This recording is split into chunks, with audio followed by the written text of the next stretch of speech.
Well, hello, my friends. Welcome to the last week of August. Jared Yates Sexton is back on the show. He is my guest today. I'm very happy to have you joining me. If you want to skip ahead to the conversation, it begins at 31 minutes. But first, I've got your headlines and clips as I do every Monday through Friday and often on Saturday. I'm happy to have you here. Very happy to have you here. Can't do the show without you. Thank you so much to everybody who has paid a little extra, sent some money for my swing state trip. I'm putting that together this week, and I'll have more news about where I'll be going. But I will be in Nevada from September 8th to 14th, doing everything I can to turn out the vote in Nevada, which is a very big swing state. Thank you very much to Cassie for putting me up there. I'm looking forward to heading out there in hopes of making even the smallest difference in these swing states, because even though it feels all this great momentum and it feels like we're up and the polls are looking good, we got to act like we're 10 points down. I'm going to leave it all on the field. If you can support me, that's awesome. Thank you very, very much. You can always send a couple extra bucks to Pete-Dominic on Venmo, or you can always upgrade your subscription to more than $5. And if you're not already paying for a subscription, come on, join us now. Patreon.com/Pete-Dominic. I'll, of course, be hosting a hangout this Thursday night. I'm sorry I couldn't get back to you on Friday night with one, but it was a crazy whirlwind weekend. I hosted the watch party Thursday night, and then I went to Pennsylvania and gave a talk to freshman orientation on Friday morning, and then I drove down to Washington, D.C., where I was speaking at Glenn Kirshner's Justice Matters event for his Patreon subscribers, and it was amazing. And what was really special is that Glenn actually awarded me, gave me an award, the Justice Warrior of the Year award, which I was not expecting at all, anything like that. It was very moving, and I'll bring you some of the audio and maybe the video of it at some point this week. It was a really fun night, and I had a great time, so I'll talk more about that. And on the way home yesterday morning, I visited Arlington National Cemetery to finally meet Derek Wyatt, who longtime listeners might remember, his wife Kate, who is a member of our community, and she'll probably be there on Thursday night. She said she would at our hangout. But of course, Kate, a Marine herself, lost Derek in December of 2010 when he was killed by the Taliban while serving in Afghanistan. And I went to his grave, and it was a very moving experience. I highly recommend, if you're ever in D.C., that you visit Arlington National Cemetery. And it was a personal and really moving experience. I was so happy that I did that yesterday. So an amazing weekend. I hope you had a great weekend, and welcome to the last week of August. And if you're one of those people who loves me reading the headlines, the news, especially from the weekend where it's usually pretty meatier, then you are going to love this block of headlines that I've gathered for you here today. Let's start overseas, as I like to do. The Israeli military launched what it called a preemptive strike against Hezbollah in Lebanon, as the Iran-backed militant group said it carried out its own attacks in response to the killing of a top commander. The overnight strikes are some of the most serious yet between Israel and Hezbollah, who have been exchanging fire for months. The hostilities have raised the specter of regional conflagration, prompting intense diplomatic efforts to de-escalate tensions. This is CNN.com. The Israeli Defense Forces said about 100 of its fighters jets struck and destroyed thousands of Hezbollah rocket launcher barrels across dozens of launch sites from Lebanon on Sunday. It followed these up with further attacks later in the day. But the headline, and one of the headlines I saw over at CNN and elsewhere, is, I think it was New York Times, that they have somehow avoided a wider, worse war in the Middle East between Iran and Hezbollah. A couple think pieces on that. I hope that they are right about it. Let's go to Ukraine, where Russian forces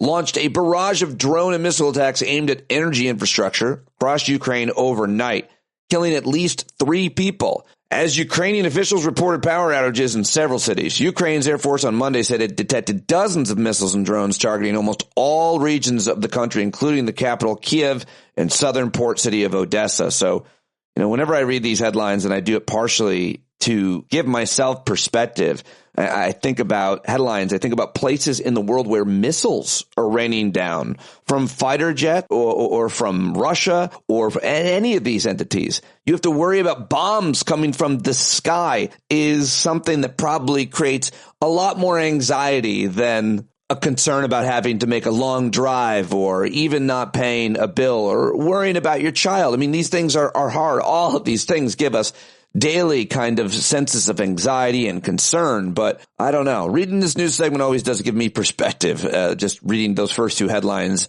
And this one, in Europe, the German police late Saturday made a third arrest in the fatal knife attack that took place Friday at a street festival in a city called Solingen in western Germany. I'm not sure that's pronounced that way. It's probably pronounced Solingen because they sound very angry, the Germans. An official act said, they would be after this, that they ended the search for a suspect in the stabbing episode, which killed 3 and injured several more, some of them seriously. Again, something I think about is how few terrorist attacks we have in this country. Living through September 11th in New York City, I thought, well, this is going to be our new normal. This is terrifying.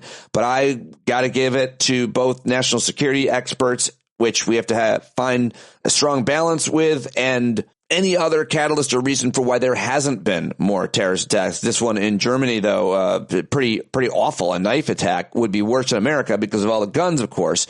At a news conference held Saturday before the arrests, officials said they had not ruled out a terrorist attack because no other explanation for the seemingly random violence made sense. And then we go to France, where 5 people, including a rabbi, were inside a synagogue at the time of an attack.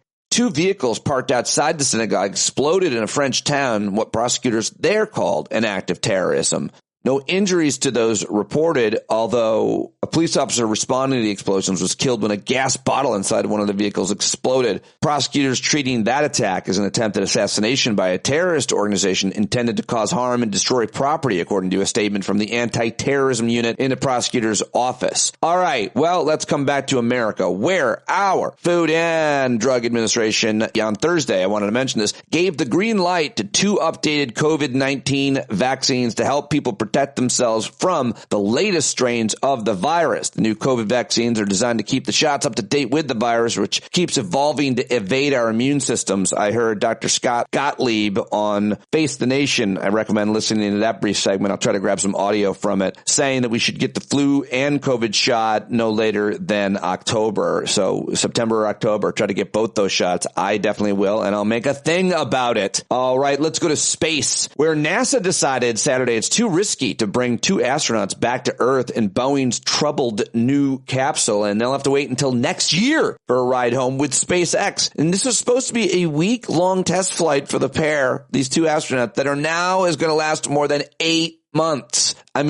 Talk about having perspective. These seasoned pilots have been stuck at the International Space Station since the beginning of June. A cascade of vexing thruster failures and helium leaks in the new capsule marred their trip to the space station. They ended up in a holding pattern as engineers conducted tests and debated what to do about the flight back. So now they're stuck there, and they're going to miss Halloween and pumpkin spice times. I hope they're all right, but that's a crazy and fascinating story to follow. Let's go to Seattle, the port of Seattle, which includes Seattle-Tacoma International Airport, I mentioned, because it's experiencing outages that may have been caused by a cyber attack. According to officials there, the outages are impacting internet and web-based systems, so you don't want to get on a plane during that time, and I hope they get that fixed and are able to prevent those attacks in the future at that airport and every other one. Another situation I'm surprised doesn't happen more often, and we should give credit to those who are doing the work to prevent against it. That's all I'm saying. Just trying to create the perspective, a little bit of nuance on life. As we go through the headlines here, gas prices are down. How about that? We could be headed for new lows not seen since 2001. Pump prices have been falling all summer as Labor Day approaches. They're 47 cents lower than this time last year. Some analysts see $3 gasoline in our future, which would be good, but still do your best to buy an EV, which I know so many of you have and are really happy with. All right, and we're waiting for a rate cut. Federal Reserve Chair Jay Powell said on Friday that he expects the central bank will cut its key interest rate in the near future in response to slower economic growth and cooling inflation. So that could come very soon, and I'll be talking with experts about what that means. Let's get now to politics. Just a couple of headlines. The Harris campaign says it raised an eye-popping $540 million since launching. $500 million since launching. Vice President Kamala Harris' campaign reported raising $40 million in the days since the Democratic National Convention, bringing the campaign's total fundraising to almost $540 million. On the other side, Trump now is suggesting he might skip the ABC debate with Harris because he's terrified. He's shitting his pants. The September 10th debate with the ABC is the only one that both campaigns have agreed to with one of the major networks. And mark that on your calendar. I'll definitely be hosting a Zoom or even a watch party on September 10th. Mark it down. I'm not sure what time it starts.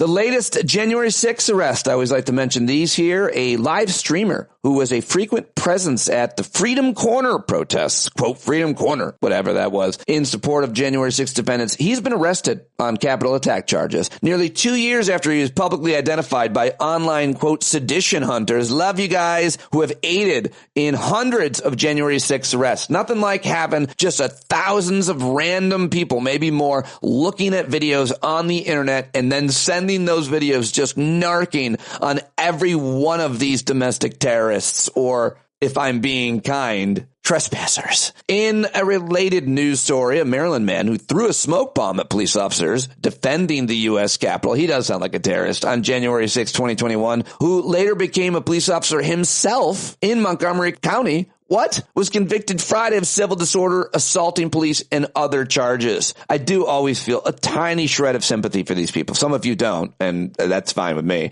And I'm with you as well. I can see it both ways. But they were, I feel like, radicalized and brainwashed. I mean, I felt that way. I feel that way about all extremists. They were told something happened that didn't happen, and they believed it. And that is a possible way that you can travel down the journey in the human experience and fall into those rabbit holes. So I have a shred of compassion for them there on that. And now you guys are yelling at me. At least some of you are that don't share that compassion. All right, a couple more stories real quick. The governor of Texas might need to get a new hobby because data obtained by NBC News, reported by Steve Bannon here in the Maddow blog. He's got a new book out, by the way. He's one of the smartest people in all of news. Hope to talk to him soon. He says this new data obtained by NBC News seems to indicate that the Texas governor, Greg Abbott, did not send a single bus of migrants out of the state in July, despite his vow at the Republican National Convention on July 17th to keep sending buses north until the border is secure. So, I wanted to mention that one. And finally, I think this is important. A second former Memphis police officer is federally charged in connection with the fatal beating of Tyree Nichols. This was in January of 2023. The trial is set to begin in just a few weeks, and the second former police officer has been federally charged. You can be forgiven, by the way, if you remember the name Tyree Nichols, but not the specific incident where he was beaten to death by Memphis police. He was pulled out of his car. Remember, at this very violent traffic stop. It was all captured on body camera image. If you watched it, you're probably one of those people saying, I watched this and you shouldn't, because it was absolutely horrific. He died several days after the traffic stop where he's beaten by these police officers, and now 5 officers have been charged so far in connection with his death, 2 in federal charges, and that's the difference. That trial is set to begin in a few weeks, and I'll be paying attention to that. And let's see what to watch for this week, and we'll get to the clips. Proceedings are set to begin today to decide if Kroger, the big grocery store that many of you know out in the Midwest, I didn't know growing up, still haven't been to one, but I know they have them in Michigan. Kroger's huge, and there's going to be a trial to decide if they can acquire Albertsons, which I don't know. Many of you have to tell me where Albertsons is. It would be the largest supermarket merger in U.S. history. I hope it does not go through. And the Paralympics are, their opening ceremony is on Wednesday. So what to watch for this week. Also, the Venice International Film Festival begins Wednesday, and Friday is the deadline for the disgraced former President Donald Trump and his prosecutors to assess how presidential immunity affects his election interference case. Good luck. Those are your headlines. Now let's get to the clips. Okay, well, I watched all the Sunday shows, so you did not have to. I was driving back from D.C. to New York, so I heard ABC, CBS, and NBC's Sunday shows. Over on CBS Face the Nation, I really like this interview with Pennsylvania Democrat Summer Lee. She's a black woman, and she's considered to be part of the, quote, squad, which, depending on who you are, you think they're great or you're terrified of them and hate them. But Summer Lee's on Face the Nation, and she's asked by Margaret Brennan this kind of framing question about Kamala Harris and whether or not she's going to tack to the center. And I bring this up with Jared Yates Sexton in our conversation because I think the language matters, and the Overton window idea of where the political winds are. Well, let me just read the description. Overton window is the range of policies politically acceptable to the mainstream population at a given time. It's also known as the window of discourse. I think she puts this really well. I think she pushes back on the framing that Margaret Brennan, who I think is pretty great, positions the question. And so I wanted to play the whole, I think this is 3 minutes with Congresswoman Summer Lee, who represents Pennsylvania's 12th district. Fightin' 12. Sorry. This past week, former Speaker Pelosi stated Vice President Harris will, quote, have to govern from the center because that's where the public is. I know you are a progressive Democrat. Do you think that this pivot to the center, particularly on issues like the border and immigration and crime, are they going to hurt support for the Harris-Walz ticket, or is it what's required? Yeah. So I have to say, and I like to hope that we're able to do this. I have to disagree a bit. I think that we have data, we have polling, we have anecdotal evidence from Americans all over the country, but especially I'm in Pennsylvania, in a swing state, where we're not actually asking for our candidates to run away from progressive ideals. We're asking them for them to run to them. You know, there's this idea that to say that, you know, having health care or an equitable education or even talking about, you know, immigration reform in the border in a humane way is somehow to the left. But I think that that's what the average American wants. And I think that in very many ways, we've ceded ground to Republicans, especially around immigration. They have the tendency of talking about it in an incredibly fear-mongering and inhumane way. And I don't think that it's wise that we join them in that. I think people want to see us distinguish ourselves as a party. I think they want to see that we offer solutions for working class people, for marginalized people. And I think that we can do that vocally and proudly and still bring people to the party and not have them run away from it. Okay, so that means you disagree with the Harris endorsement of the bipartisan border bill, which was a fairly conservative bill. And that's the policy stated for what the vice president would enact if she's elected. I think that what I like to hope, I hope that what I think so many of us want to see, and not just progressives, I mean, even just Democrats, is that we can recognize that we need comprehensive immigration reform, that there are millions of folks in America who are impacted by this, folks who want to come here for a better life, who are looking for opportunities, and they are finding that the pathway, the window to achieving those opportunities is shutting, not opening. We know that in the past, there were systems in place that created an easier pathway for folks to attain citizenship, for folks to work, for folks to contribute. And that's what people want now. And I think that we need to be real about the solutions, what's driving folks to our border, and what's driving folks to want to make a life here in the United States at the same time. Yes, very, very well done, Congresswoman Summer Lee. I should get her on the show. Good stuff. Just so well said. I loved it. And speaking of really brilliant communication, I think that Kerry Kennedy, who is RFK Jr.'s sister and obviously the daughter of Robert F. Kennedy, was absolutely poignant, brilliant, and perfectly executed using the absolute precision language to describe both Donald Trump and her brother and what his endorsement meant. And apparently she's also similarly afflicted by the voice issue that her brother has, but that might be the only thing they have in common. Here she is on CNN yesterday. You know, I think this is really the stakes this November couldn't be higher, which is exactly why my whole family will be fighting so hard to reelect Kamala Harris and Coach Walz, who've been champions for the values that my family has fought for years. Donald Trump is the polar opposite. He's a threat to the most basic freedoms that are core to who we are as Americans, the right for women to control our bodies, the right to live in communities safe from gun violence, to love who you love. And I think if my dad were alive today, the real Robert Kennedy would have detested almost everything Donald Trump represents. His lying, his selfishness, his rage, his cynicism, hatred, racism, fascist sympathies, deliberate misinformation about vaccines, criminal felony convictions. Daddy was the Attorney General of the United States. His rape of E. Jon Carroll, his contempt for the poor and suffering, for ethics, democracy, healing, his cruel sneering at human rights for suffering of people in America and around the world. And these are the causes that was loved so passionately by the real Robert Kennedy. So I'm outraged and disgusted by my brother's gaudy and obscene embrace of Donald Trump.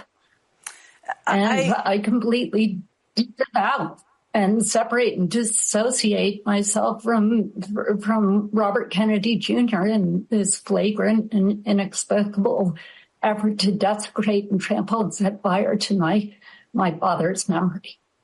Wow. Good stuff from Kerry Kennedy. What else do you need to hear? All right. How about this? I thought this was also awesome. A bunch of very awesome women right here at the top. Elizabeth Warren, Senator Elizabeth Warren of Massachusetts, of course. Senator Warren was on NBC after J.D. Vance. I'll play a clip of him coming up, so it's kind of out of order. But she was the guest after J.D. Vance. She got to respond to what he said about abortion, which is a bunch of lies and nonsense. And I just love this. By getting your reaction to what you just heard from Senator J.D. Vance, he says that if legislation banning abortion at the federal level arrived on Donald Trump's desk, if he were to be elected, he believes he would veto it. What's your reaction to that, Senator? American women are not stupid, and we are not going to trust the futures of our daughters and granddaughters to two men who have openly bragged about blocking access to abortion for women all across this country.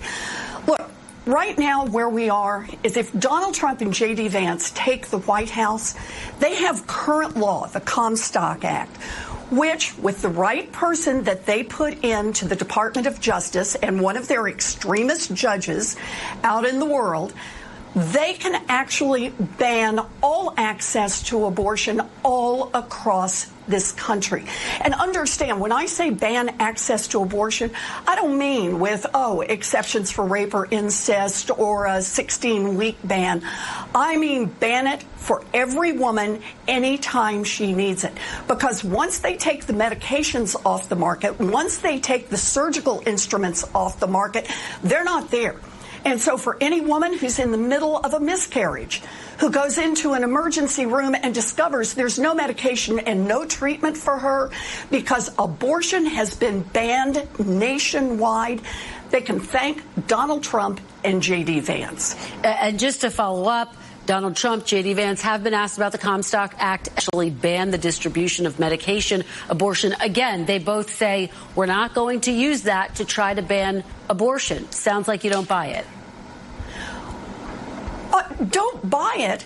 Just read it. J.D. Vance actually sent a letter last year to the Department of Justice saying enforce the Comstock Act. And remember, he did that, and then Donald Trump picked him to be his vice president.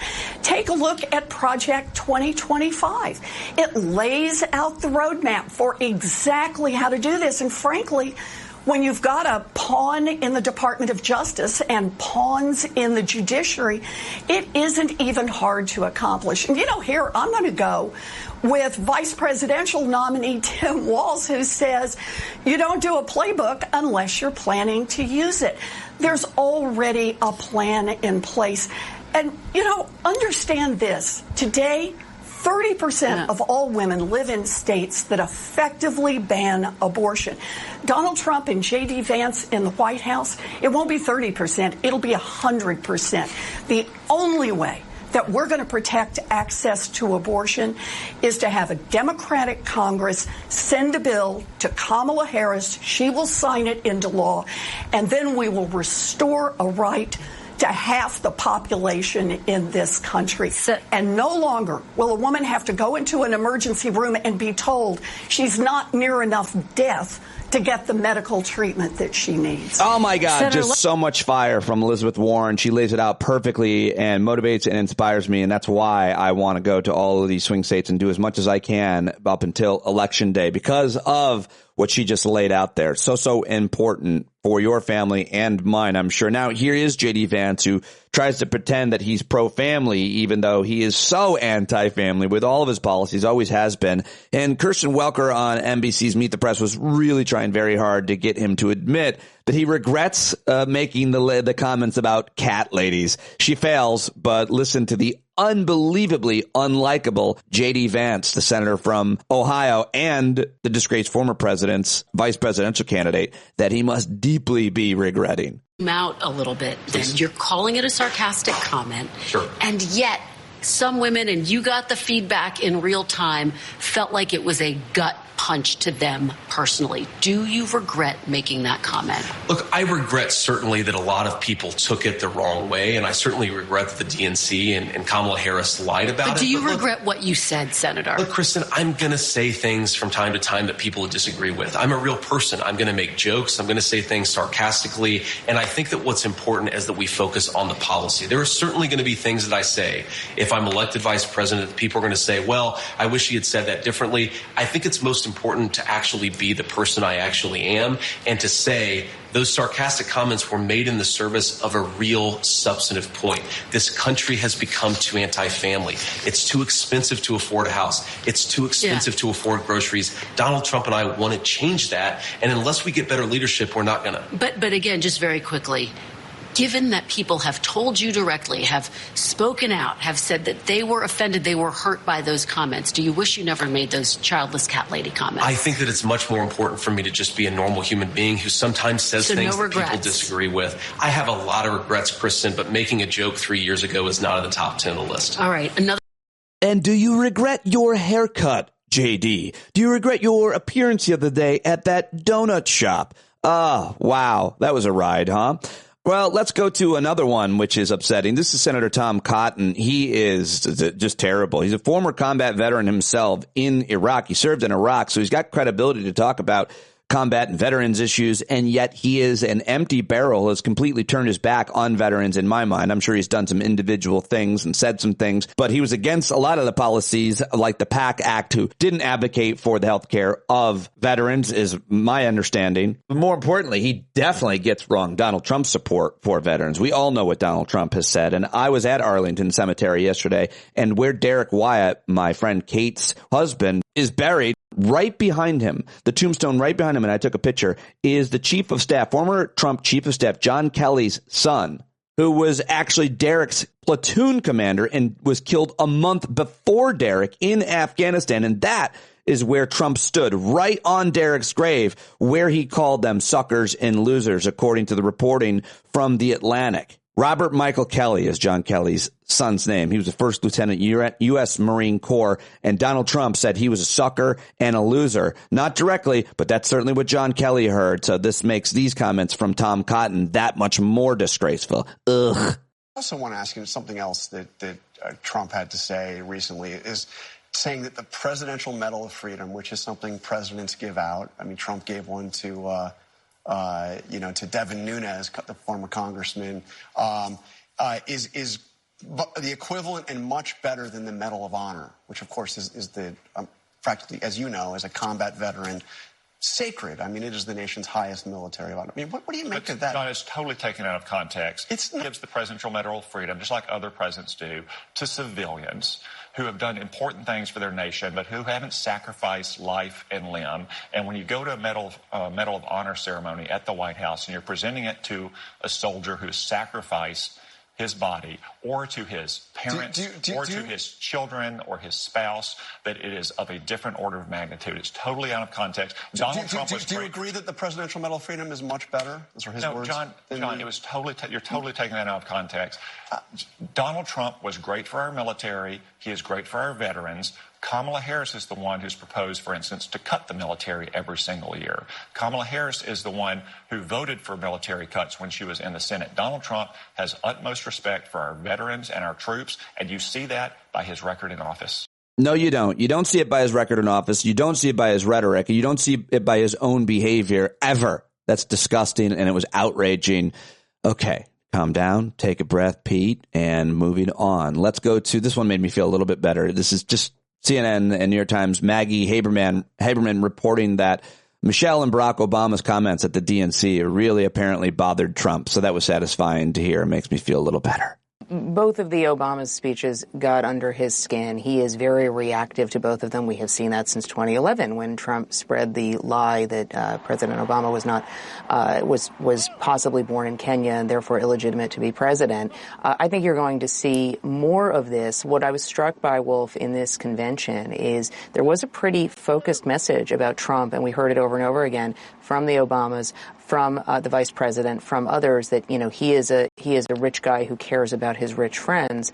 But what you also saw were comments that I think were designed to bait Trump. That was one of them. The more that Trump reacts self-destructively, the better Democrats feel it is for them. All right, and finally, here is James Comer, the Republican congressman on CNBC with Maria Bartiromo, savaging Minnesota because of its diversity, its ethnic diversity. It's not a real America because it's got a lot of people there that aren't from America. Of course, he's talking about Tim Walz, and they're trying to tie him to China. It's pathetic. It's gross, but I wanted to play it for you because this is important to hear that these outrageous comments are being made by a U.S. congressman. I mean, completely unsurprising, but still, here you are. Look, Minnesota is not your normal state where Tim Walz is governor. I mean, great people in Minnesota, but you also have, a huge population of residents in Minnesota that have come from other countries and have various different ideologies that don't really respect capitalism, and we're concerned about that because we have the strongest economy in the world, but we cannot have more government. We cannot operate like China does, where the government plays the major role in every business. The government has to have ownership in every business, and the government dictates every facet of our lives. That won't work in the United States. And this is what Tim Walz appears to believe. And we know he's taken students to China and tried to teach them that China's doing things the right way. Yeah. All right. Well, that's it. That's all I've got for you. Clips on today's show. Sorry I couldn't end on a comedy clip, but I am out of time and I got to get this thing posted for you. So I want you to hear this conversation with Jared Yates Sexton, which is so good. I always love talking to Jared. It's been way too long since we talked. You got to subscribe to his Substack, Dispatches from a Collapsing State. Listen to his podcast that he co-hosts with Nick Hauselman. I was just on with Nick when Jared wasn't there, the Muckrake podcast. Of course, get all of Jared's books, including his most recent one, The Midnight Kingdom, A History of Power, Paranoia, and the Coming Crisis. Follow him on Twitter. All this in the show link. So great to catch up with Jared. Let's do it right now. There he is. There you go. Tanya Mertland said, why I haven't heard from Jared Yates Sexton. And she's a listener. I literally took Tanya's email. I immediately emailed you, and I was able to book you right away. Tanya had a point. I thought we hung out in Las Vegas. We had a great time, Pete. Great time, and nothing. Silence. You know, silence. It is a weird. I will say this: like, it's a weird thing. If someone comes on with me, I invite them on regularly, and then I don't talk to them. I don't invite them on for like a month, and part of it, like. This just happened with Christian Finnegan. It was on almost every Friday. He was on more than anybody, and I didn't have him on for 6 weeks, and he didn't reach out to me. Similar thing with you, and it's like I think that sometimes I always feel like I'm asking other people too much. You're doing my show for free all the time. I mean, I feel bad, but what's it say that I came groveling back, drooling, panting? Please, Pete. Please. I know it was weird. We were supposed to do this remotely, but Jared was at my door when I got home. It was crazy. I brought a 6-pack. We got to do this. Come on. Let's roll. Let's get a place together. What are we doing? I would do here? all of that. I wish it was weird that we didn't spend more time together when we were together for the first and only time in Vegas, but we will. And I'm glad. You were a busy boy. Yeah, I was a busy boy. Let's go ahead and put that out there. I had a lot of masters I was trying to please, and it was great, and I loved it. I was so happy you're there, and I'm happy you're here. So let's get to some important issues. You were at the DNC. You and Nick Hauselman, of course, were at the DNC, and what was your overall experience? Well, first of all, to put the record straight, Nick got himself credentials. Oh, Jared didn't get credentials. Oh, so were you? I was outside. Yeah, well, I wasn't. I was going to go without credentials. I thought it would probably have been worth it. I'm glad I went without credentials, but I want to say for the record, just because I said it on my own podcast, I love how the Democratic Party is more than happy to have me on every strategy call and consultant call, and they want my thoughts on these things.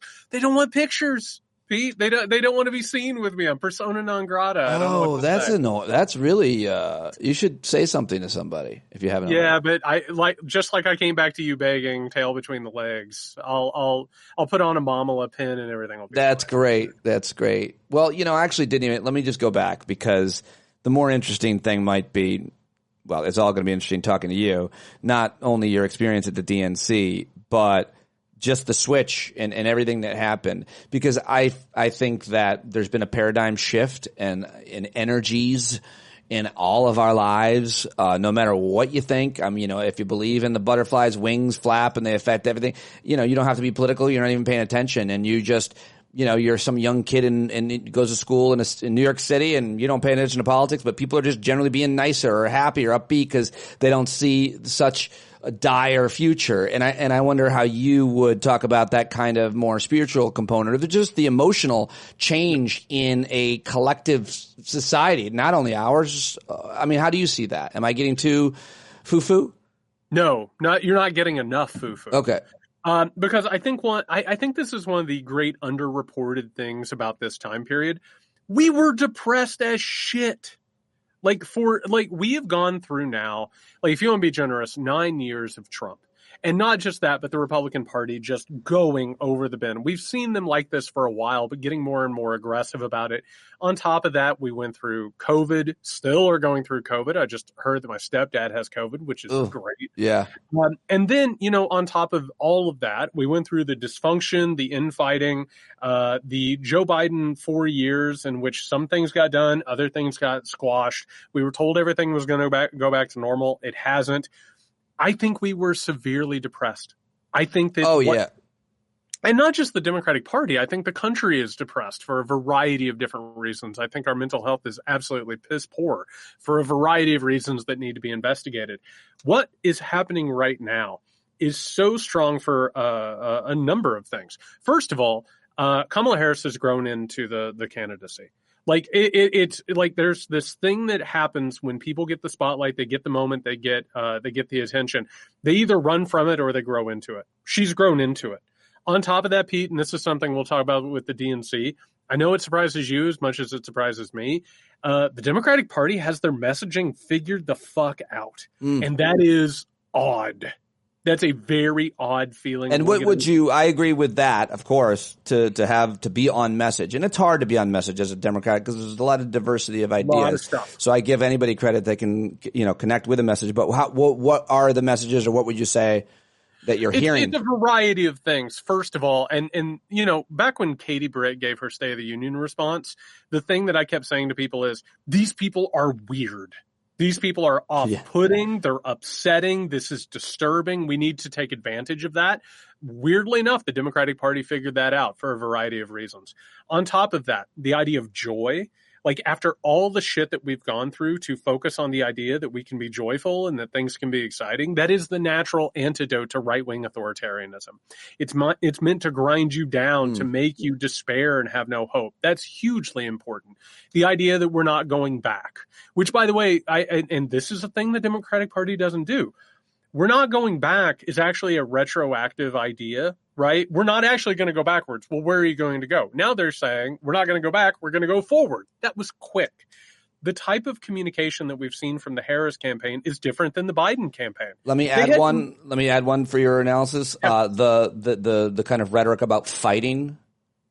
Absolutely. People want someone to fight, which, by the way, Joe Biden didn't have a lot of fight in him. That was part of the problem. How dare you come on my show in America and tell the truth. So with that, the messaging has been fantastic. So one of the things that has happened, and again, Pete, I understand what my role is. I'm going to throw some cold water on people in a couple of minutes, and that's totally fine. The messaging has been right. the emotions are in overdrive because it's a response to how bad things have felt. It's a manic sort of reaction to the depressive state that people have been in. And so as a result, everything is working. Also, by the way, Donald Trump thought he was going to win this thing in a walk. And so he sold the VP slot to one of the most unlikable pieces of shit that America has produced in recent memory.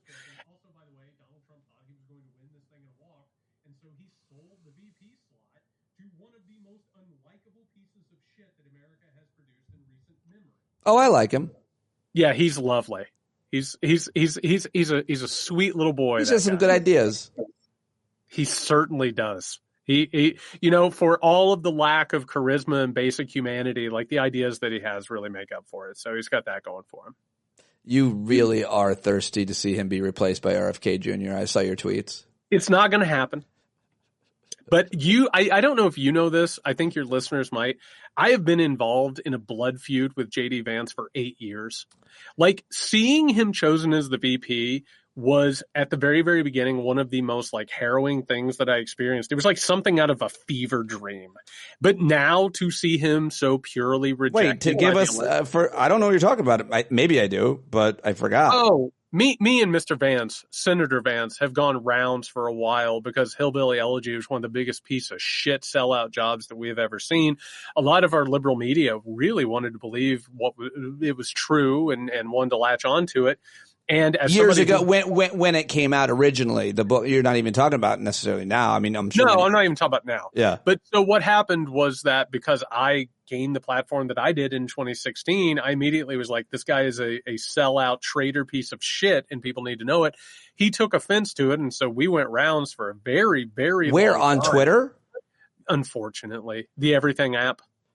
Is that all documented? I mean, I'd be entertained to see you in him. I think when he ran for Senate, a lot of it got scrubbed. Oh, that's too bad. So so it was all on social media, but you were going back and forth with JD Vance. Yeah. So basically me and JD Vance went back and forth for forever. And more or less, I think there's a group of people, and not to get too inside baseball, again, he's a class traitor. He absolutely sold out his family and everybody that had ever cared about him. And so I came from a similar background. So everybody kind of wanted, it was like a schoolyard thing. Right. Now that's like, yeah, you're on the equal playing field. Yeah. It was basically like standing around behind the old cigarette shop telling us to kick each other's ass, which I was more than happy to do because he is absolutely putrid. I try and remain, you admit I'm a positive, hopeful guy, mostly when I'm not talking about political doom. I have no empathy for this man. I have nothing good to say about him. I think he is the absolute dirt of the earth. Boy, I didn't know that. I would have been even more eager to reach out to you as soon as that pick was. Such a piece of shit. So that was before he was a senator?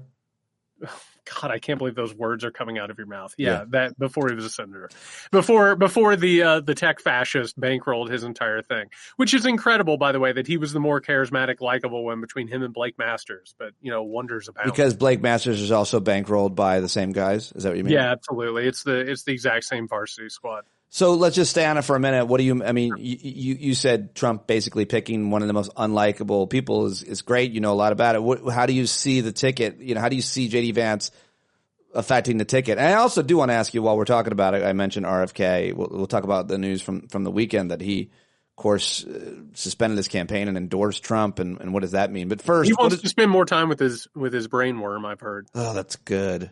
Thank you. I appreciate that. Yeah. So first, JD Vance, what does he bring? I mean, I feel like no one's coming to see him. When he goes to speak, there's like 20 people there, which is weird. And by the way, I have to tell you, it has been gratifying on a level I can't tell you to watch this guy just absolutely eat shit over and over again. What he brings is God knows how many tens of millions of dollars a month into Trump super PACs. That's what he brings. And so it's not a coincidence that the moment he got on the ticket, Trump is like, crypto's great. I don't know what it is, but it's fantastic. And we're going to deregulate this. And on top of that, I'm going to basically promise Elon Musk some kind of unelected deep state position, as a government efficiency expert. Like, basically, they bought the MAGA movement to make JD Vance the heir apparent. It was a terrible business deal because Donald Trump is a terrible businessman. And as a result, he's stuck with just an absolutely decomposing corpse. He brings money from a couple of people, not from thousands of ordinary Americans with small donations because he's fired them up the way Tim Walz and obviously Kamala Harris have. We'll get to them in a second. RFK, what does he bring? What does he do? Are we worried about this endorsement?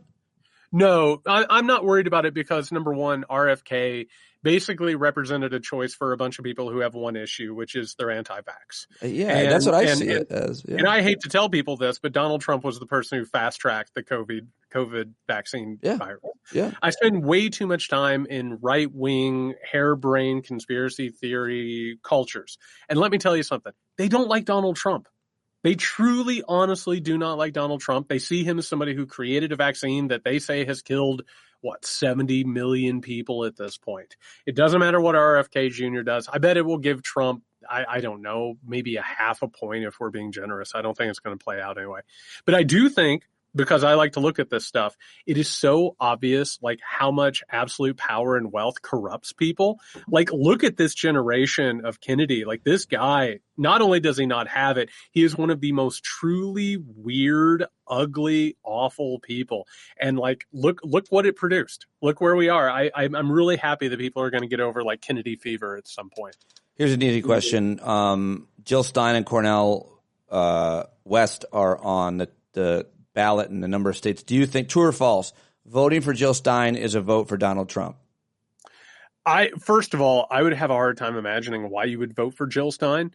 I think at this point you're basically not voting, because I don't think anybody who's going to vote for Jill Stein would vote for, Kamala Harris. I think at that point it just sort of washes itself off.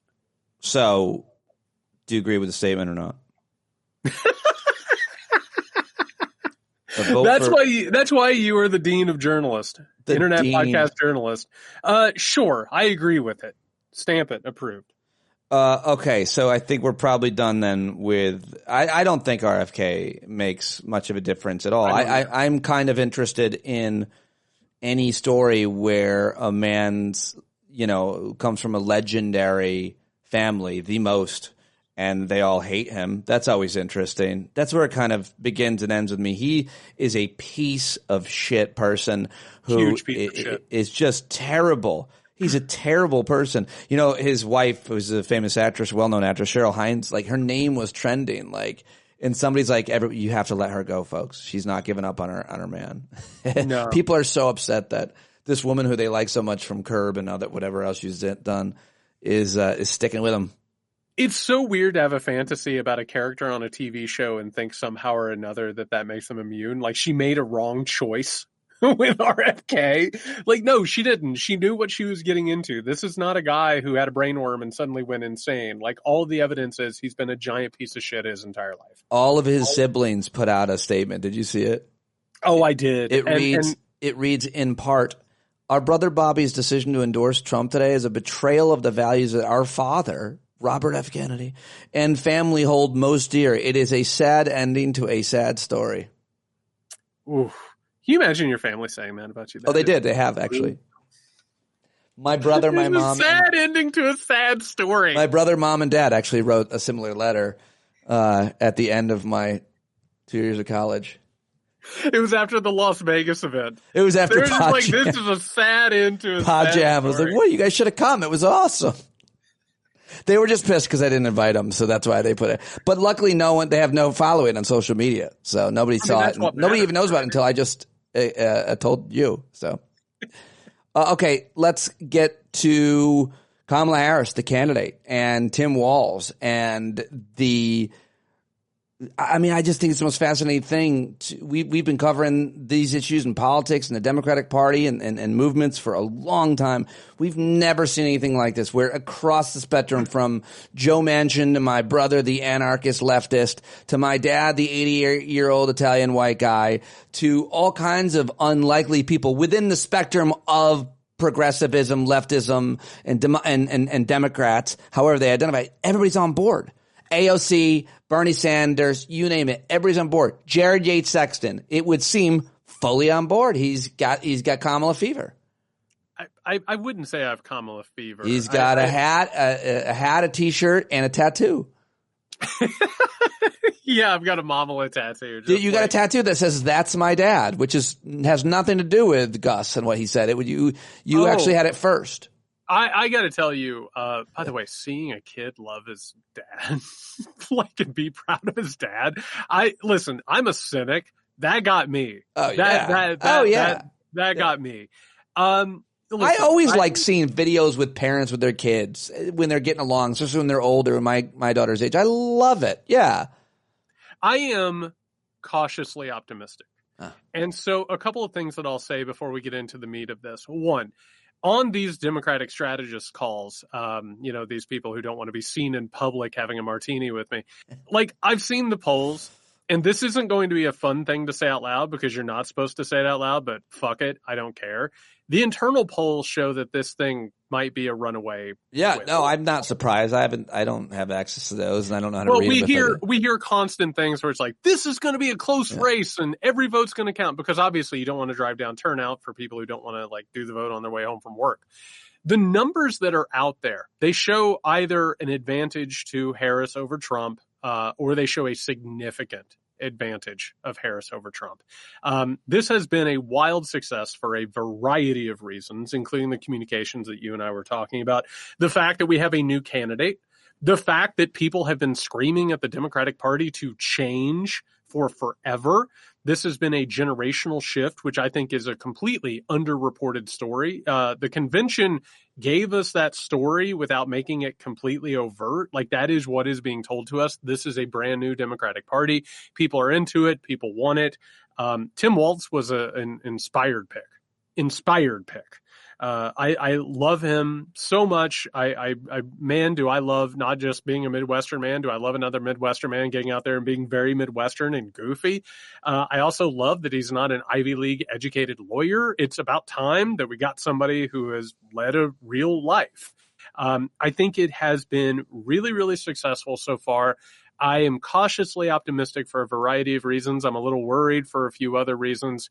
I don't want to throw water on everybody's parade, but right now it does feel like it's trending absolutely, not just in the right direction, but in the best direction. Right, but we act like we're 10 points down. I'm actually going to a bunch of the swing states to do whatever I can with the podcast, knocking on doors, whatever I can possibly do. Maybe I'll stand on the corner in Las Vegas with a sandwich board on because I just want to leave everything on the field. But just going back to Tim Walz, of course, you authored the book, The Man They Wanted Me to Be, Toxic Masculinity and a Crisis of Our Own Making. How would you describe Tim Walz's masculinity? He's a coach, but he advocated, he was the, LGBT advisor. He's a thoughtful, sensitive guy. He's a goofy guy, but he can fix an engine and he knows sports and he was in the military. Like, I mean, how do you describe his type of masculinity? I know a lot of guys like him. I'm like him a little bit. I'm not as handy. I think we are. I think that's the thing. I would describe it as enlightened masculinity. He's still masculine. He's still a guy. Like, there's the video. I assume you saw it. It's him with his daughter at the state fair. Yeah, I love it. And she's like, I'm a vegetarian. She's like, well, we'll eat turkey. Like, that is so weird and goofy. And what he represents, like, there's no reason why you can't coach football and also take care of gay kids. None. Those two things are not diametrically opposed. It's insecurity and personal terror that keeps you from being able to do that. It is a perfect story. Also, on top of that, by the way, I'll just say sometimes when you're coaching football, you're taking care of gay kids. There's always a couple. They act like football like there's no gay kids. Like there's gay kids. I didn't know what direction that was going, but I'll go even further. They're generally the kids. There are some predator coaches. Let's not get that wrong. No, I'm saying I wasn't even thinking that. I'm saying like you were saying there were two separate things, but there's gay kids on the football team as always. Oh, absolutely. And by the way, can you imagine at that time period what it was like to have a football coach lead the Gay Straight Alliance? Like so important. So important. Yeah. But also, listen, again, like this isn't something people want to talk about. Walz had a DUI arrest. Like he was pulled over like after drinking too much. Makes him more human. Did he lie about it? No, he says that was a mistake and I learned from it and I'm growing from it. What this is the thing that Democrats and good people around the country have been asking for, which is, like, be a guy. We don't care. Gender is fluid. You can be a guy. Just don't be a fucking asshole. Let me just say this. I know this is, an easy layup for you, but I tweeted out a picture of me with my Harris Walls t-shirt on, my Harris Walls hat on, and people love that kind of thing, you know, you're supporting whatever. But the vast majority of people obviously love it. But all the you know, people, I don't even know what to label them as, but a lot of people were like, why don't you just get a hat that says you're gay, or a rainbow hat? And like all of these kind of like, and I think a lot about it, because it's like, it's what's weird to me, the word weird. One of the things that's weird to me is to be uncomfortable with homosexuality in 2024. It wasn't weird when we were growing up, but now it's definitely weird if you're of a certain age or at all. It's been so normalized, and it's just weird. What's weird is they keep, oh, you must be gay. You can't possibly be married. You're not straight. And it's just like, A, do you think I'm insulted? And B, how does that not seem at this point like you're screaming, I want to suck a cock? Well, by the way, I think the term is, and I'm sorry to get very political science here and get into jargon, the correct term for those people is chuds. They are absolute chuds. What does that mean? Is that an acronym? Just absolute disgusting individuals. And I will say that I think the larger problem here, and this goes back to the question of masculinity, it's the doth thou protest too much? Right. Like, what are you doing here? Like, you're running around town with like a truck emblazoned with weapon stickers, and you're wearing shirts that say, come and take it from me, right? And then you've got like I saw this the other day. It has not gotten out of my head, Pete. It was like a bumper sticker that said, I don't eat ass. And it was like, oh, okay, great. Wait, time out. Because if you remember, that's awesome. In the past year, there's been weird stuff where they're like, yeah, getting married is gay, or liking football is gay, or thinking Taylor Swift is hot is gay. And it's like, whoa. You, as a Republican Party and a movement, are a psychosexual disaster. Right. You are so uncomfortable with who you are that you have no clue. And so I think, going back to Waltz, I think one of the cool things about him is that this is a guy who is comfortable with himself. Like, the shit that listen, one of the things I like the most about him, he is so goofy. And I actually like that about Harris and Waltz. They're goofy. You know, like, Waltz goes out on stage and it's just like, hey, everybody. Yep. Like, it is so, like, he's not thinking too much about what he does. If you think too much, you're Ron DeSantis. Like, you're a cyborg person. And Waltz is genuine, and I think that brings something really impressive. That is the antidote to what you and I are talking about here. It's a great point to compare him to DeSantis, because he just doesn't know how to be. He's just very uncomfortable, Ron DeSantis, and he was always. Do you think anybody a strategist has ever talked to Tim Waltz about how to move, how to talk, how to interact with very people? Little, maybe a little around the edges. Maybe how to give a speech at some point, but even that, and by the way, he's really good at it. But I don't think anybody's ever had to give him like personality lessons. No, and it shows. Yeah, no, I mean, they're probably like, this is the tone we're looking for. You can do all the tones. Go serious. Go, be goofy. Good. He knows. I think as well. I think being a comedian, and especially being a warm up comedian, like, knowing your audience is such an important thing. And Waltz and Harris and a lot of Republicans too. I mean, they walk in the room, they know who's in the room. But then you've got like a guy like J.D. Vance and Trump, they don't know how to code switch. They don't know how to change based on the audience. And to be fair, there's a lot of, the same type of people that they're talking to. But Tim Walz can go in anywhere, it would seem.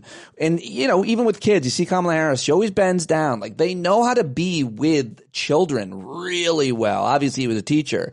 Tell me more about your thoughts on Kamala and the DNC. You were out there in Chicago. I want to hear about your experience. But, what did you think of the stagecraft? Okay, so this is where it gets a little bit dicey. First of all, I thought as a spectacle, incredibly well done. Like, I mean, what a departure from what the Republican Party put on, which was hateful, full of demagoguery, and also the worshiping of Donald Trump literally as an agent of God, that God saved from dying. I mean, that's literally what the RNC was. It feels like it was 3 years ago, but like, last month, that's what that was. Let's not forget it, right? As a contrast, it was incredibly successful. There were stories that were being told, logistically, an absolute disaster. Like in terms of like making it work, when people were going to talk, not going over the spot. It was weird. And part of that is the fact that essentially the Democratic Party has been taken over by a new entity, which is the Harris campaign, her insiders. It is different from what we've seen. We've seen a generational shift from Pelosi and Schumer and Biden over to Harris and the New Democrats. Here's my problem. There is so much shit that is pressing, whether it's authoritarianism, whether it's Gaza, whether it's inequality, you name it. There was a manic celebration that took place in Chicago. And by the way, you know as well as I do that that's what conventions are for. They're about getting excited. They're pep rallies, right? What my concern is this. We've been told there's a new Democratic Party. I don't know what that new Democratic Party stands for. I know they stand against the Republican Party. The policies are thin. And I want to hear more about that. I want to hear more about the agendas. And to pull the curtain back, Pete, I about called you Nick. I'm working on a project right now that is trying to create policy that hopefully the Harris administration will be amenable to. So part of the problem is she just got into this a month ago. We forget that. It's an open slate. A lot of that agenda is going to be decided, hopefully, after she's elected president.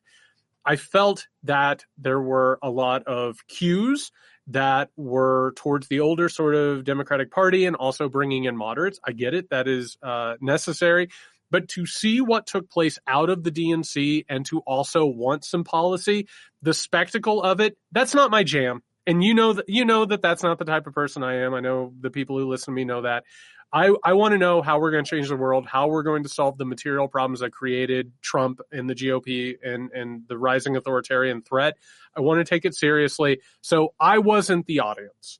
And so I walked away from Chicago after having talked to a number of people who are much more like me, that it felt like there was a little bit of a disconnect between those two things. But as a political spectacle, I mean, I think you have to give it a B+ or an A. Okay. Let me dig in a little bit to something tangential.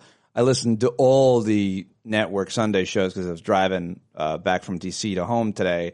And every one of them, each host is talking about how she's tacking to the center. She's becoming more moderate. I don't buy it.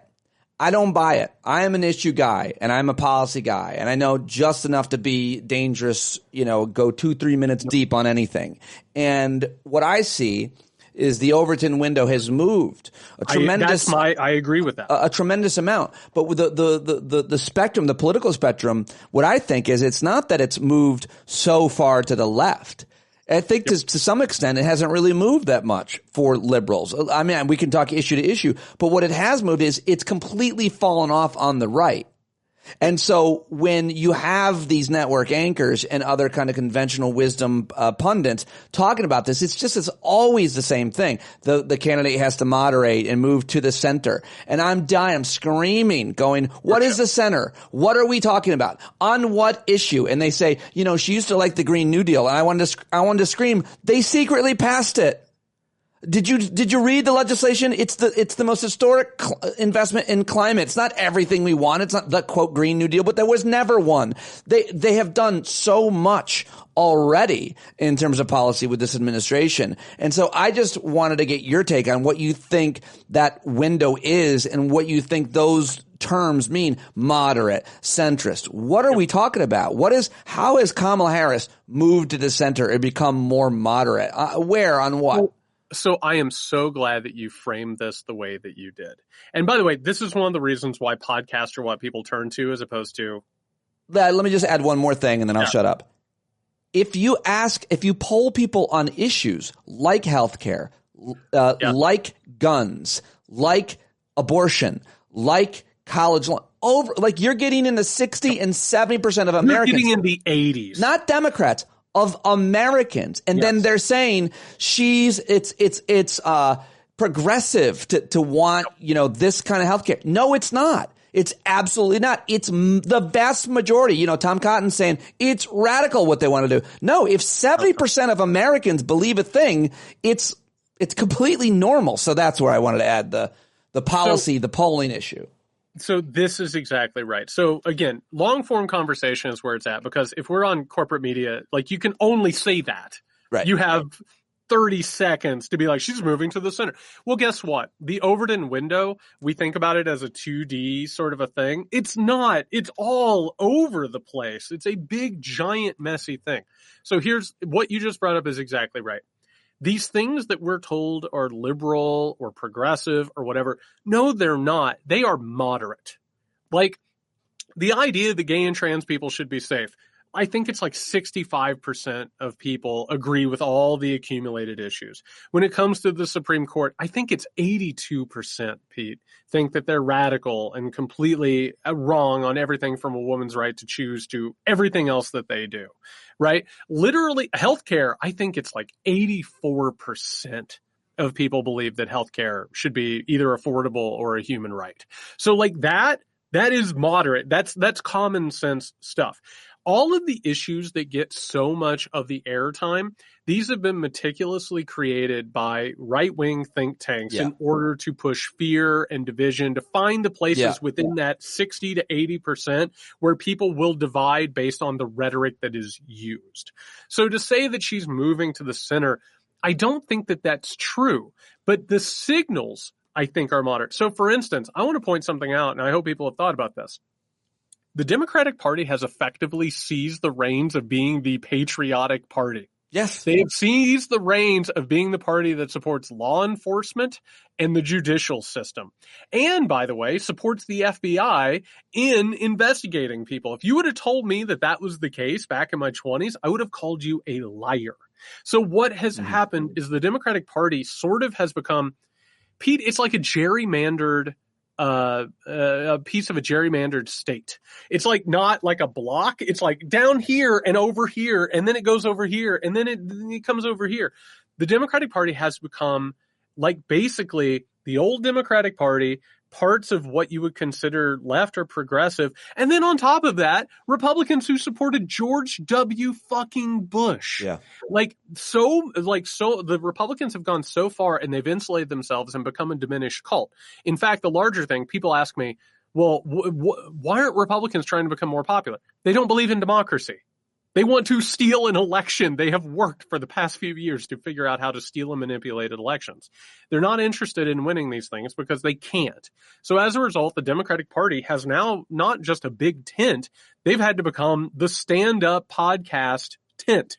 It's had to become huge, and it's had to encompass all these sort of diametric oppositions. So when we're actually talking about, is she moving in the center, it's nonsensical. That doesn't actually mean anything anymore. It just so happens that that makes it very easy to say something on cable news if you have like a quick drop at 11:30 p.m. Yep. When you ask people specific polling questions, they overwhelmingly agree on things regarding so many of these issues. We are so much on the same page, and acting like it's, whatever label they want to give it. It's, and I hate the phrase common sense, but a lot of stuff, it's just like, most Americans, they want stop signs. What are you talking about? I just want to add one more thing into this because I think it's the missing piece of what we're talking about. Go ahead. When I talk about my concerns about the Democratic Party writ large, those things that you're talking about, those common sense things, they shouldn't even be an argument. Like, we shouldn't even have an argument about whether or not women have a right to choose. That was settled last century. Marriage equality. Right? Yeah. Marriage equality. There's no the fact that we're arguing about this means that the Republican Party has effectively dragged discourse repealing the conservative healthcare policy called Obamacare, the pro-market. Like, that's, we're not talking about repealing that. We're talking about making things better. But I want to be very clear about this because this is one thing that's missing from this conversation. I'm a leftist. Period. Me too. I'm not a progressive. I'm a leftist. Me too. And I happen to believe that the reason that we're facing the problems we are right now is because there was a restless overtaking of democracy that started in the 1970s. If anybody wants to do some reading the Powell memo, feel free. That has taken over our democracy. It has pushed the country in the favor of a wealthy few people. It has led to tens of trillions with a T being redistributed from the working and middle class. Right. In order to get rid of the threat that we're facing, something has to be done about that. Like, there has to be a movement away from that. At times they talked about trickle-down economics don't work. What I'm talking about, unfortunately, is not something that is in the 60 to 80% thing that we're talking about, right? It's going to take an aggressive, really, really ambitious plan in order to push that. So when I talk about like what was missing, like you can say trickle-down economics didn't work. Great. I completely agree. It's one of the most devastating things and it led to where we are now. Yeah. Now I want to hear, where do we go? Well, what do we do? Yeah, no, I think it's a really good point, but I think the issue, we can talk about economic policy all the time, but I think the larger issue that affects everything else, including economic policy, healthcare, education, employment, and all of it, is the courts. And what I think is that, having covered this since before 2010, I was there covering Citizens United, interviewing constitutional scholars. And so Democrats want to get the money out of politics and want to have regulations around special interests and their access.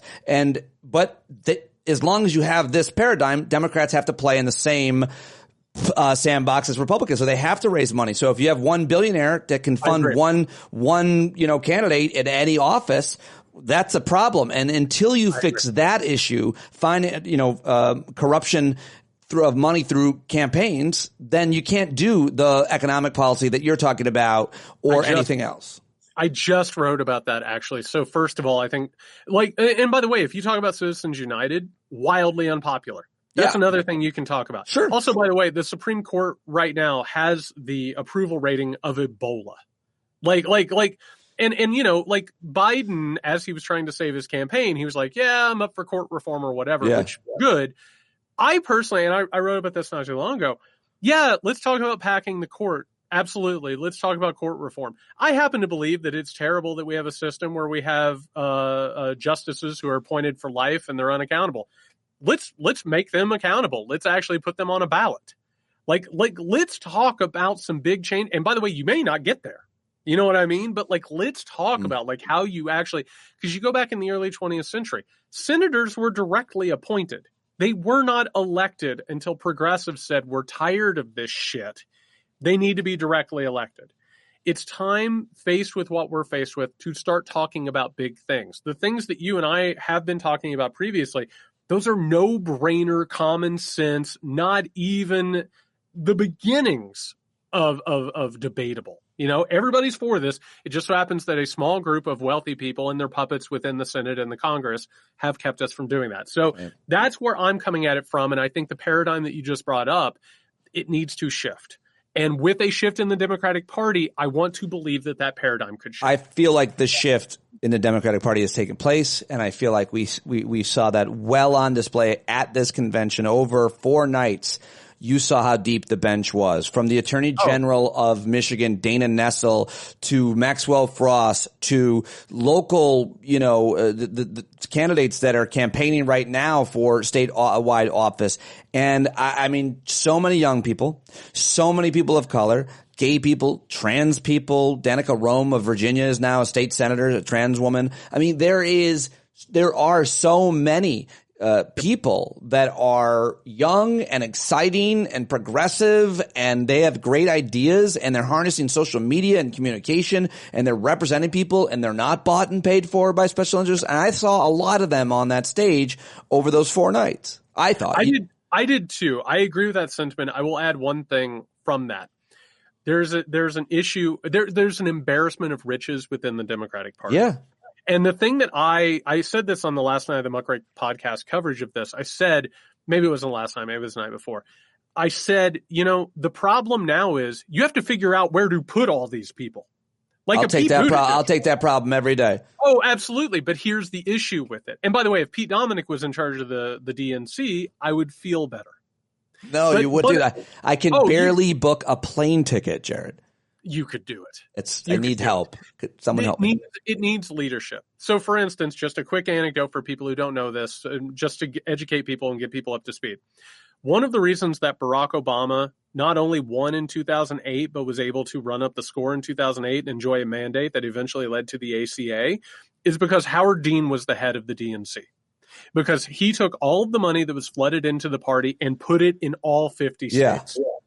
And he was like, we're not going to give up states anymore. We're not going to go uncontested. We're not just going to put up, tomato cans to get knocked over. What we need now in terms of the Democratic Party, you need someone at the DNC, and Jamie Harrison is not getting the job done. You need somebody there who is able to organize this thing, like a Pete Buttigieg. What is Buttigieg going to do after he's transportation secretary? I would appoint him to emperor. So just a quick example. Is Buttigieg? I thought of Putin and then I went to Buttigieg. Is Buttigieg, who moved to Michigan, I assume, Pete, because he loves Michigan. I assume there are no political reasons that he moved to Michigan whatsoever, except for he's got his eye on either being a governor or being a senator or a congressman from Michigan, right? So which one is he going to be? Right. And for the record, as popular as the Democratic Party is and as historically unpopular as the Republican Party is, you have to start taking over some state legislatures, which is a big part of the problem of where we are now. We have rogue states, more or less, that are creating laboratories of illiberal democracy. But that goes back to the course because they have to rewrite the rules around gerrymandering. Exactly. So now we are at an inflection point, which you're right. The Democratic Party is presenting a popular, multicultural, multifaceted face to the public. Well, now you have to get them where they need to go, and you need to start chipping away at places like Florida and Ohio and Iowa, you name it. It can all be done. But the enthusiasm you're talking about, it has to be a fuel. It can't just be the whole thing. I wonder, and I don't know how you keep that fuel going, but this is the last thing I'll say. I just thought of this while you were talking. Like, why is it? Why did this new crop of Democrats come up? And because I started this radio show that's now this podcast in 2008 because I wanted to fight apathy. I wanted to make boring issues interesting because they were important. And I worked at the Colbert Report and the Daily Show. And the only way I thought you could do that was through humor, at least to, educate a lot of different kinds of Americans. But I don't know. I don't think I did a great job fighting apathy. I did my best, but nothing got people more involved in our lifetimes than the election of Donald Trump. Is that fair to say? Like, I was there for his inauguration, but more importantly, I was there the next day when the Women's March was so packed in D.C. and around the country. But in D.C., there was no march. The streets were too packed to move. And that momentum didn't die the 4 years he was in office. And it hasn't died, I don't think, since because of things like the gun epidemic and COVID and the fact that Donald Trump is still on the scene and is still running and is still not accountability. So isn't he the reason why there are so many more people involved and so many great people involved? How much of that makes sense? It does. And by the way, now I'm thinking about, much like our split screen of this interview, I'm thinking about how you were at the Million Women March and I was at a riot where a limo exploded a few feet away from me. What? Like, Where? Think about younger Pete, younger Jared. That's nice. On the same day? Oh yeah. That was a tough day. Damn. Yeah, it was. Wait, I think the explosion was on the inauguration day. Why? What was that? But what happened? Who exploded? Oh, there was a riot. They set a limo on fire and it exploded. Where? I couldn't tell you where it was in the city. I got a flashbang thrown at me. So what city? Washington D.C. Oh, you were. Oh, wow. Yeah, that was fun. It's memories. Were you there to cover the inauguration too? Yeah, unfortunately. That was a miserable couple of days. I think what you just said is correct. And if I can make a last point and basically tie all of this up together, I think it's important. Cool. Donald Trump is a symptom of a larger disease. A country that is healthy does not elect Donald Trump. It doesn't produce a Donald Trump, right?